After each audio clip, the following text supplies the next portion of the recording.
a dole na všetkých 4 stranách všetkých 8 stĺpikov. Zvárači sa nezastavia, kým nie je všetko hotové. Potom si všetci na stavbe zhlboka vydýchnu. Grand Canyon Skywalk je bezpečne ukotvený a onedlho sa môže otvoriť.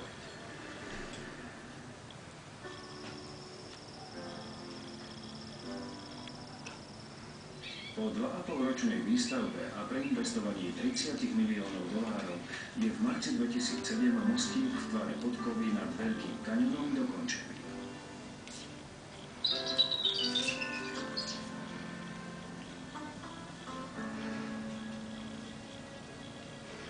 Viac ako 500 000 kilogramov ocele a skla, 21 metrov za hranou útesu a dole nič, len vzduch a 1200 metrová priepasť.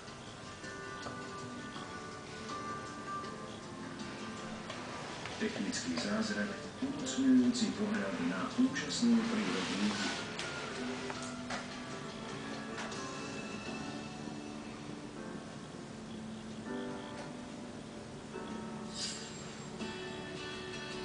Keď dôkladné rentgenové testy a ultrazvukové skúšky potvrdia, že konštrukcia je so základmi pevne spojená, prichádza čas slávnostného otvorenia.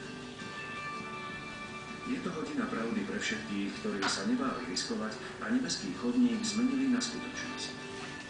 Začína sa za chladného rána rituálom duchovného odsúvávania.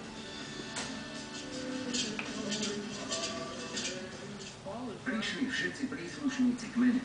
Mohli sa prejsť po nebeskom chodníku. Bol tu človek, v ktorého hlave sa Skywalk zrodil. David Jean spolu s rodinou.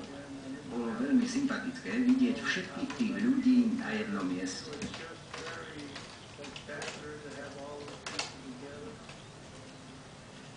Nasledujúce 2 dni tu David Jean a členovia kmeňa vítajú médiá a významných hostí.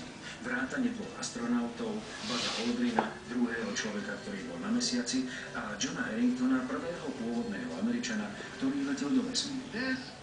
Tento úžasný mostík je prvý krok od stáročí